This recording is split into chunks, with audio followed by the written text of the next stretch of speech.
History of Pakistan का आज हम एक और अहम टॉपिक डिस्कस करने जा रहे हैं, that is the basic principle committee.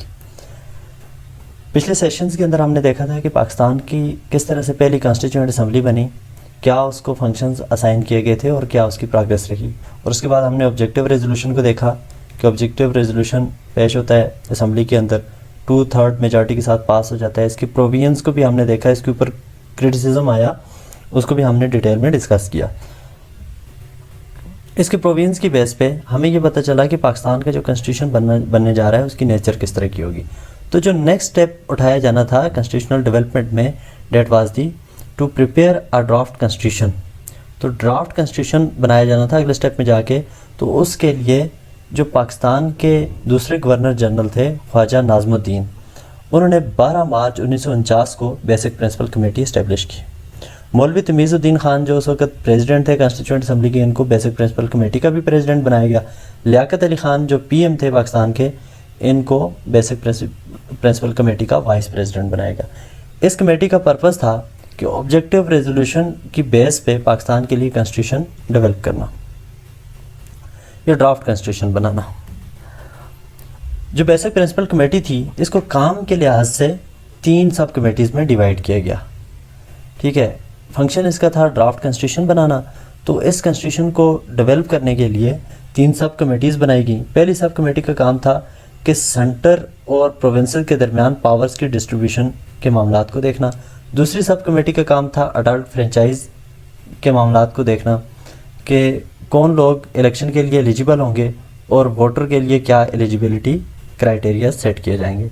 और जो तीसरी सब कमेटी थी, इसका काम था जो जुडिशरी होगी पाकिस्तान के अंदर, उसके स्ट्रक्चर को डिफ़ाइन करना कि फेडरल कोर्ट बनेगी, प्रोविंशियल कोर्ट होगी, फिर इस तरह से डिस्ट्रिक्ट कोर्ट होंगी और इनकी जुरिसडिक्शंस क्या क्या होंगी। ये सारी चीज़ें थर्ड कमेटी में देखना थी। First draft constitution bye basic principle committee.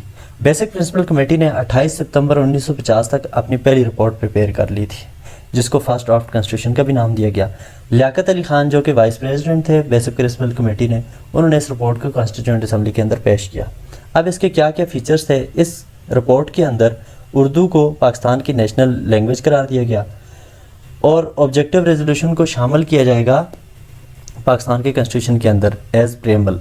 Pakistan एक फेडरेशन बनेगा और जो पावर की डिस्ट्रीब्यूशन होगी वो कुछ इस तरह से होगी बिटवीन प्रोविंसेस एंड सेंटर के 67 सब्जेक्ट्स के जिन पे लेजिस्लेशन या पॉलिसी मेकिंग की जाएगी वो सेंटर को दिए जाएंगे, और 35 ऐसे सब्जेक्ट्स होंगे जिन पे लेजिस्लेशन करने के लिए या पॉलिसी मेकिंग के लिए प्रोविंसेस को दिए जाएंगे, और 37 सब्जेक्ट्स ऐसे होंगे जिन पे सेंटर और प्रोविंस दोनों लेजिस्लेशन कर सकते हैं। बाकी जो रेजिड्यूअल पावर होंगी वो पावर्स दे दी जाएंगी सेंटर को, यानी कि कोई न्यू सब्जेक्ट सामने आ जाता है वो भी सेंटर को जाएगा। Composition of the federal legislature. Federal legislature या पार्लियामेंट जो है वो बाई कैमरल होगी, डेट मीन कि उसके 2 हाउसेज होंगे। द हाउस ऑफ यूनिट, इसको अपर हाउस भी कहा जाएगा, इसके टोटल 100 मेंबर होंगे और हर एक प्रोविंस को इसमें इक्वल रिप्रेजेंटेशन दी जाएगी। हाउस ऑफ पीपल, जिसको लोअर हाउस भी कहा जाएगा, इसमें टोटल 400 मेंबर होंगे और इसमें रिप्रेजेंटेशन सारे प्रोविंसेस की होगी according to their population strength. जिसकी पॉपुलेशन ज़्यादा है उसको ज़्यादा रिप्रेजेंटेशन दी जाएगी। Both houses were given the equal powers. दोनों हाउसेज यानी कि हाउस ऑफ यूनिट और हाउस ऑफ पीपल को लेजिस्लेशन के ऊपर या पॉलिसी मेकिंग में इक्वल पावर दे दी गई। बजट के रिलेटेड अगर कोई बिल आता है या फाइनेंस का कोई भी बिल आता है तो उसके लिए जॉइंट सेशन बुलाया जाएगा दोनों हाउसेज का, जो उस बिल के ऊपर डिस्कशन करेंगे और वोटिंग करेंगे कि उसको पास होना है या रिजेक्ट होना है। प्रेसिडेंट को हेड ऑफ द स्टेट करार दिया गया और दोनों हाउसेज यानी कि हाउस ऑफ पीपल और हाउस ऑफ यूनिट्स मिलकर प्रेसिडेंट का इंतखाब करेंगे।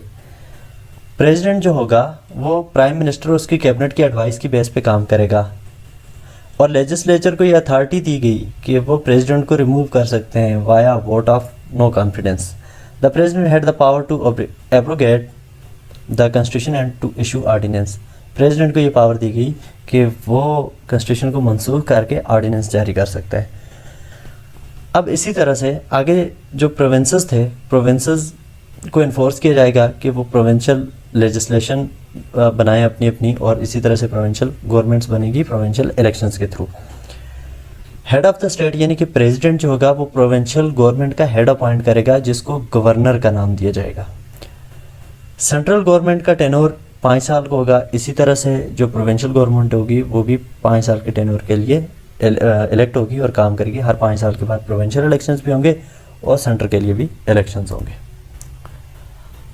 कॉन्स्टिट्यूशन एक फेडरल कोर्ट बनाएगा जिसको सुप्रीम कोर्ट का दर्जा दिया जाएगा। इसमें 2 से 6 जजेस मौजूद होंगे और जो फेडरल कोर्ट है ये हाईएस्ट एपिलेट और हाईएस्ट कॉन्स्टिट्यूशनल कोर्ट होगी।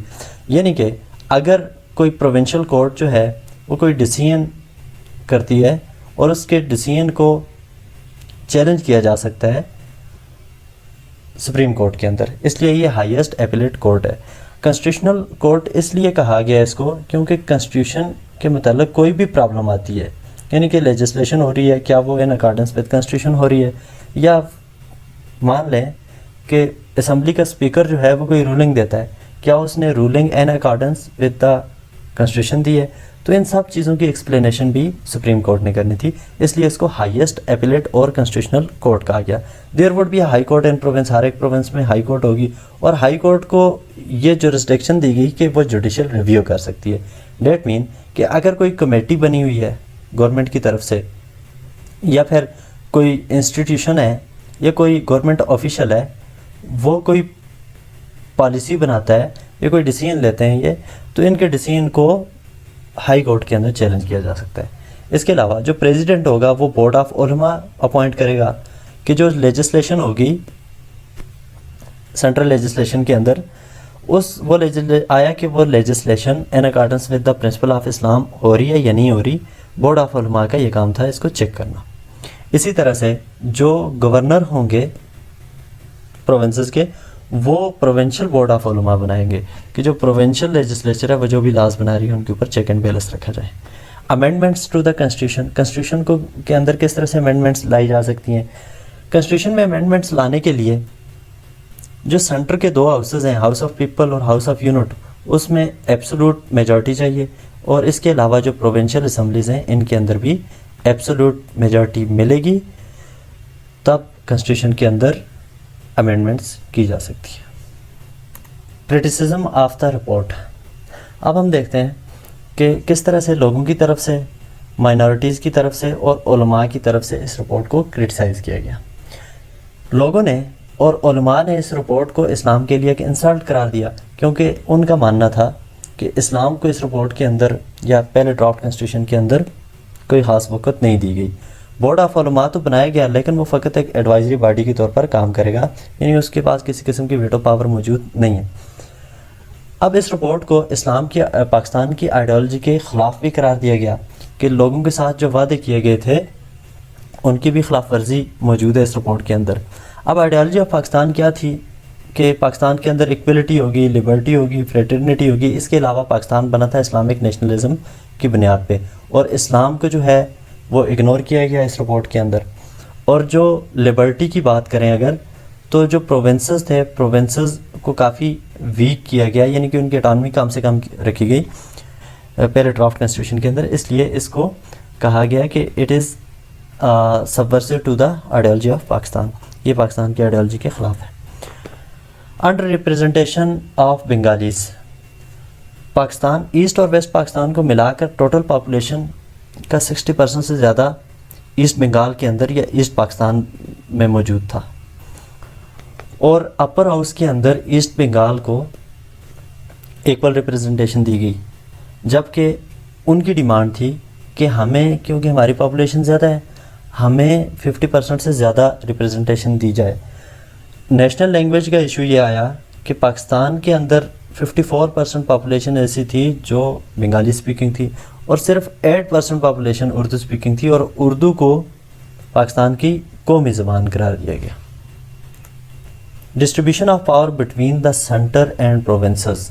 इस रिपोर्ट के अंदर सेंटर को 67 सब्जेक्ट दिए गए कि जिन पे वो लेजिस्लेशन कर सकते हैं, पॉलिसी बना सकते हैं, और सिर्फ 35 सब्जेक्ट्स प्रोविंसेस को दिए गए। इस तरह इस रिपोर्ट के अंदर एक स्ट्रॉन्ग सेंटर प्रपोज किया गया और जो प्रोविंसेस थे उनकी ऑटोनॉमी मिनिमम रखी गई। इसके अलावा जो ईस्ट पाकिस्तान के लोग थे उनका ये मानना था कि हम वेस्ट पाकिस्तान की महज एक कॉलोनी बनकर रह जाएंगे। क्यों कॉलोनी बनेंगे? क्योंकि वेस्ट पाकिस्तान के जो लोग थे वो सिविल सर्विसेज के अंदर भी ज़्यादा थे और मिलिट्री इस्टेब्लिशमेंट के अंदर भी उनका एक मजबूत होल्ड मौजूद था। और ऊपर से इस ड्राफ्ट कॉन्स्टिट्यूशन के ज़रिए जो पावर्स की डिस्ट्रीब्यूशन है ईस्ट पाकिस्तान और वेस्ट पाकिस्तान, पॉलिटिकल पावर्स की डिस्ट्रीब्यूशन वो इक्वल कर दी गई। हालांकि जो ईस्ट पाकिस्तान है उसकी पॉपुलेशन ज़्यादा थी, उसको ज़्यादा रिप्रेजेंटेशन मिलनी चाहिए थी हाउस ऑफ यूनिट और हाउस ऑफ पीपल के अंदर।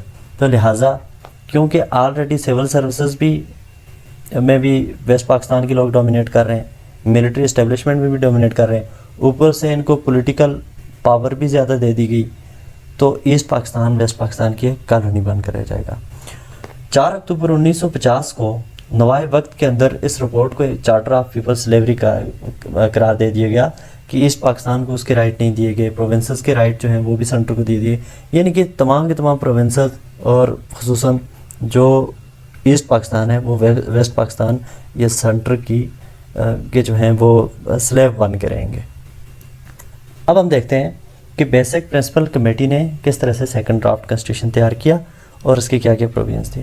जो पहला ड्राफ्ट कॉन्स्टिट्यूशन था उसकी प्रोविजंस हमने देखी, उसके ऊपर क्रिटिसिज्म आया, तो पहला ड्राफ्ट कॉन्स्टिट्यूशन वापस कमेटी को दे दिया गया कि इसको आप रिवाइज़ करो, रिवाइज़ करके दोबारा से असम्बली के अंदर पेश करो। लेकिन सेकंड ड्राफ्ट कॉन्स्टिट्यूशन असम्बली के अंदर पेश होने से पहले यह होता है कि जो पाकिस्तान के पहले प्राइम मिनिस्टर थे लियाकत अली ख़ान, इनको असैसिनेट कर दिया जाता है 16 अक्टूबर 1951 को। उस वक्त ख्वाजा नाज़मुद्दीन दूसरे गवर्नर जनरल होते हैं पाकिस्तान के, वो रिज़ाइन कर देते हैं गवर्नरशिप से और पाकिस्तान के सेकंड प्राइम मिनिस्टर बन जाते हैं। 22 अक्टूबर 1952 को ख्वाजा नाज़मुद्दीन दूसरा ड्राफ्ट कॉन्स्टिट्यूशन असम्बली के सामने पेश करते हैं। अब इसके मेन फीचर्स क्या क्या थे? Objective resolution would be adopted as the preamble to the constitution. Constitution के अंदर ऑब्जेक्टिव रेजोल्यूशन को प्रीएम्बल के तौर पर शामिल किया जाएगा। इस रिपोर्ट के अंदर या सेकंड ड्राफ्ट कॉन्स्टिट्यूशन के अंदर नेशनल लैंग्वेज के बारे में कोई डिस्कशन नहीं की गई थी। सेंट्रल लेजिस्लेचर जो होगी या पार्लियामेंट बाईकैमरल होगी और ईस्ट पाकिस्तान और वेस्ट पाकिस्तान को हाउस ऑफ यूनिट और हाउस ऑफ पीपल दोनों के अंदर इक्वल रिप्रेजेंटेशन दी गई। एक और चेंज लाया गया कि जो हाउस ऑफ यूनिट है उसमें पहले 100 मेंबर थे, अब 120 कर दिए गए। 60 मेंबर वेस्ट पाकिस्तान को दिए गए और 60 सीट्स जो हैं वो ईस्ट पाकिस्तान को दी गई। The house of people would consist of 400 members, 200 west Pakistan के लिए और 200 ईस्ट पाकिस्तान के लिए। The house of people would be more powerful than that of house of units. यहाँ पे पिछले कॉन्स्टिट्यूशन ड्राफ्ट कॉन्स्टिट्यूशन के अंदर हमने देखा कि जो हाउस ऑफ पीपल था उसको ज़्यादा पावर दी गई थी। यहाँ पे दोनों हाउसेस को पिछला जो ड्राफ्ट कॉन्स्टिट्यूशन था उसके अंदर house of people house of unit को इक्वल पावर दी गई थी। यहाँ पे जो हाउस ऑफ पीपल है उसको ज़्यादा पावर दी गई। सेकंड ड्राफ्ट कॉन्स्टिट्यूशन के अंदर प्रेसिडेंट को हेड ऑफ द स्टेट करार दिया गया और प्रेसिडेंट जो है वो प्राइम मिनिस्टर उसकी कैबिनेट की डायरेक्शंस के अकॉर्डिंग काम करेगा।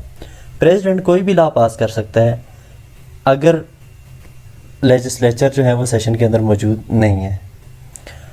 प्रेसिडेंट को ये पावर दी गई कि वो हाउस ऑफ पीपल को डिज़ोल्व कर सकता है और ये डिसोल्यूशन होगी इन accordance with the directions of council of ministers of the PM, कि प्राइम मिनिस्टर और उसकी काउंसिल अगर डायरेक्शंस दे प्रेसिडेंट को तो प्रेसिडेंट जो है वो हाउस ऑफ पीपल को डिज़ोल्व कर सकता है।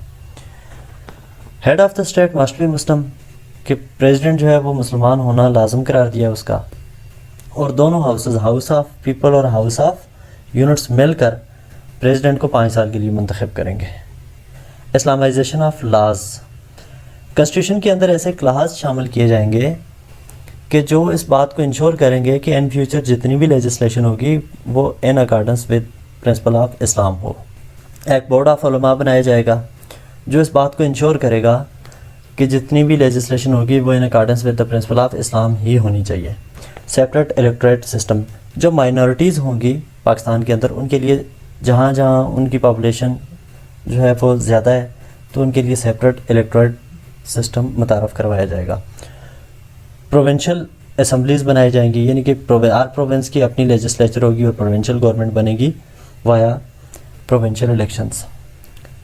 प्रेसिडेंट ऑफ द स्टेट जो है वो प्रोविंशियल गवर्नमेंट के हेड को अपॉइंट करेगा, यानी कि गवर्नर को अपॉइंट करेगा।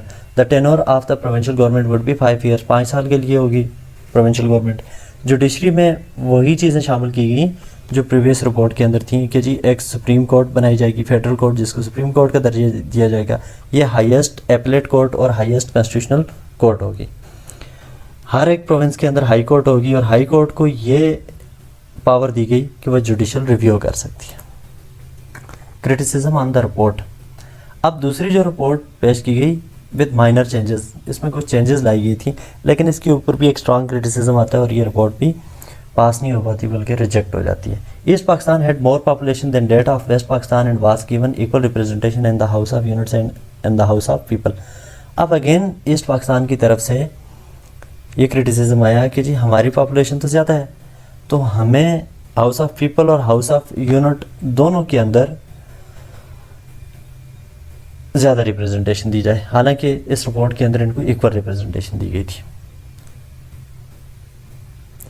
अब इसके अंदर सेकंड रिपोर्ट के अंदर के ऊपर जो पंजाबी पॉलिटिशियन थे इन्होंने भी क्रिटिसाइज़ किया। क्यों किया कि इन्होंने कहा कि जो हाउस ऑफ यूनिट है, क्योंकि हाउस ऑफ यूनिट के अंदर तमाम के तमाम प्रोविंसेस को इक्वल रिप्रेजेंटेशन देनी चाहिए, यानी कि अगर 5 प्रोविंसेस हैं तो 120 सीट्स हैं तो सब पे इक्वली डिवाइड होनी चाहिए। लेकिन यहाँ पे 60 सीट्स जो हैं वो ईस्ट पाकिस्तान को दे दी गई और 60 जो है वो वेस्ट पाकिस्तान के 4 प्रोविंसेस पे डिवाइड की गई। तो इन्होंने कहा कि जी ये प्रिंसिपल ऑफ इक्विटी के ख़िलाफ़ है, लिहाजा हम इस रिपोर्ट को नहीं मानते।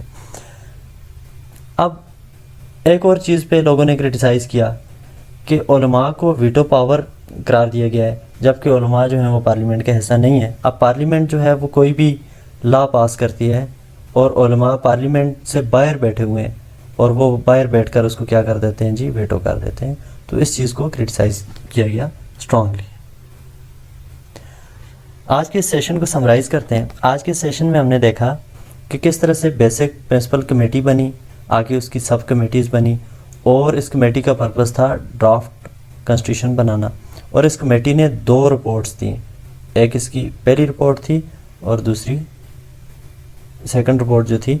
इन दोनों रिपोर्ट्स की हमने प्रोविजंस को डिटेल में डिस्कस किया और फिर हमने देखा कि किस तरह से इस रिपोर्ट के ऊपर क्रिटिसिज्म आया और ये रिपोर्ट रिवाइज होने के लिए वापस बेसिक प्रिंसिपल कमेटी को भेज दी गई। इसी तरह से सेकंड रिपोर्ट, उसकी प्रोविजंस और फिर इसके ऊपर क्रिटिसिज्म और ये भी वापस बेसिक प्रिंसिपल कमेटी को भेज दी गई। अब हम बेसिक प्रिंसिपल कमेटी की थर्ड रिपोर्ट को देखेंगे नेक्स्ट सेशन के अंदर।